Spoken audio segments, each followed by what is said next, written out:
Bienvenue dans cette nouvelle édition du QG News. Voici les titres de l'actualité. Les élections locales auront lieu dans un mois, le 28 septembre prochain au Congo.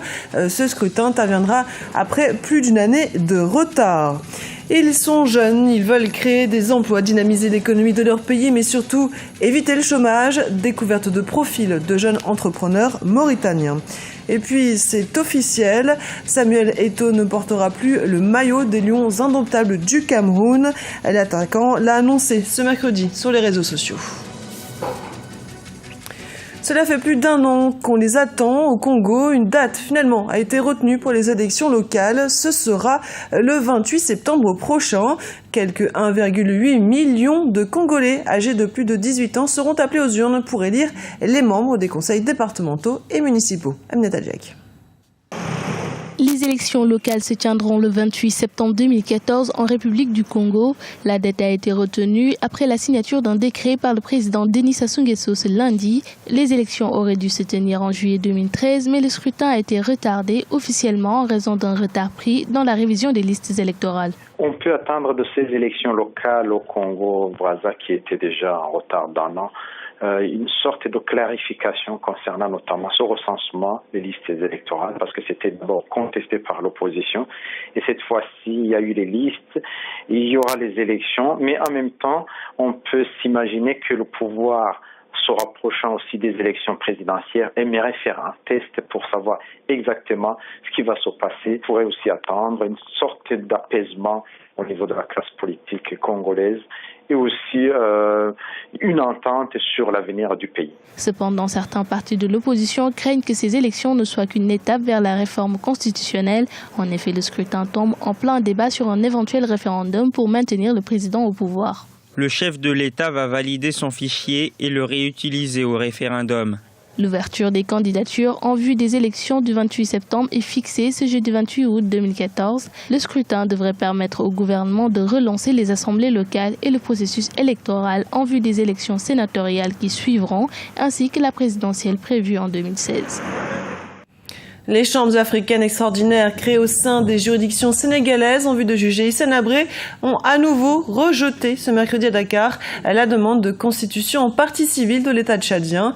Pour rappel, après un premier rejet en mai 2014 de sa décision de se constituer partie civile, l'État du Tchad avait interjeté l'appel. Le procès de l'ancien président tchadien devrait donc débuter en 2015. L'ancien chef d'État est accusé de crimes contre l'humanité. Il est réfugié depuis 1990 dans la capitale sénégalaise, Dakar.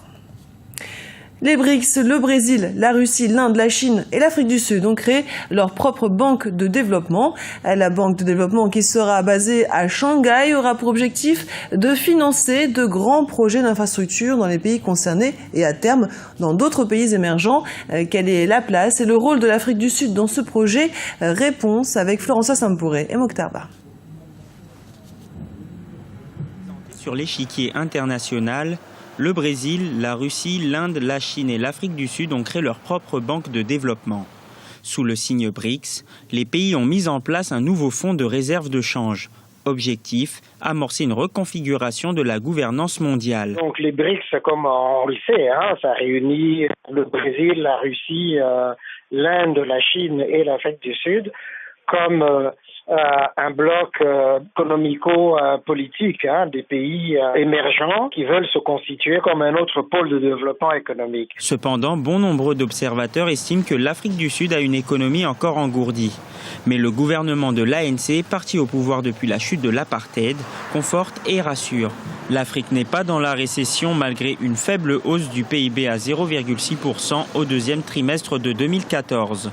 Mais le fait qu'aujourd'hui l'Afrique du Sud essaie de résorber sa récession est un bon signe, mais en même temps ce n'est pas cela qui fait que l'Afrique du Sud est une puissance au sein des BRICS. Ce qui fait la force de l'Afrique du Sud, c'est que au niveau de l'environnement des affaires, l'Afrique du Sud offre beaucoup de garanties.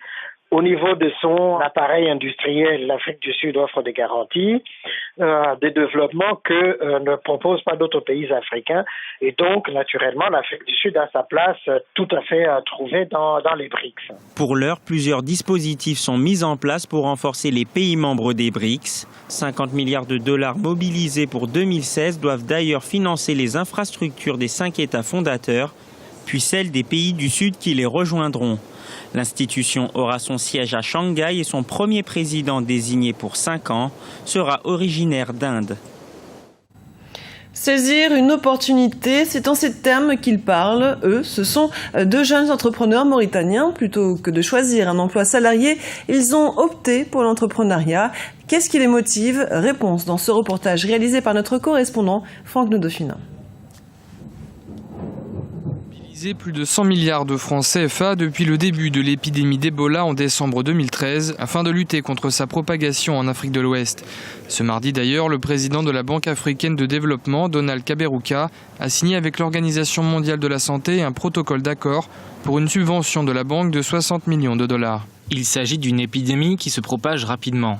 C'est la raison pour laquelle, outre cet accord avec l'OMS, la BAD investira 150 millions de dollars supplémentaires pour aider les gouvernements membres régionaux par le biais d'opérations d'appui budgétaire, afin de rémunérer les agences sanitaires, d'équiper les centres de santé et de créer des emplois. Pour le président de la BAD, il convient de s'attaquer aux causes profondes de l'épidémie et donc de renforcer les systèmes de santé en Afrique. En plus d'être un drame sanitaire et humanitaire, l'épidémie d'Ebola constitue également une menace importante pour les économies des pays touchés.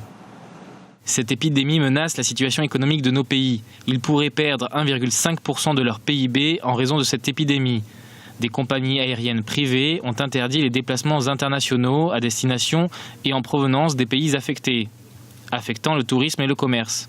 Depuis le début de l'épidémie, 2615 cas d'Ebola ont été enregistrés, entraînant le décès de 1427 personnes en Guinée, au Libéria, en Sierra Leone et au Nigeria. Samuel Eto'o met un terme à sa carrière internationale avec le Cameroun. Le joueur camerounais l'a annoncé ce mercredi sur ses comptes Instagram et Facebook. Le meilleur buteur de l'histoire du Cameroun ne portera plus le maillot des Lions indomptables. Guillaume Durand. C'est une retraite qui était attendue parce qu'on savait déjà que Samuel Eto'o était presque vers sa fin avec l'équipe nationale. Cette compétition de la Coupe du Monde était certainement l'adieu en sélection nationale. Donc c'est pas totalement une surprise qu'il ait annoncé son départ, sa retraite avec l'équipe nationale. Il faut saluer un grand talent, un grand patriote camerounais qui à sa manière, a toujours voulu donner le meilleur de lui-même pour permettre à l'équipe du Cameroun, à permettre au peuple camerounais d'être fier de lui, d'être fier tout simplement. C'est quelqu'un qui a apporté beaucoup au football, pas uniquement le football camerounais, mais le football africain, au football mondial. Ce journal a été préparé par l'ensemble de la rédaction. Merci pour votre fidélité. Dans un instant, une nouvelle édition du QG News sur Africa 24.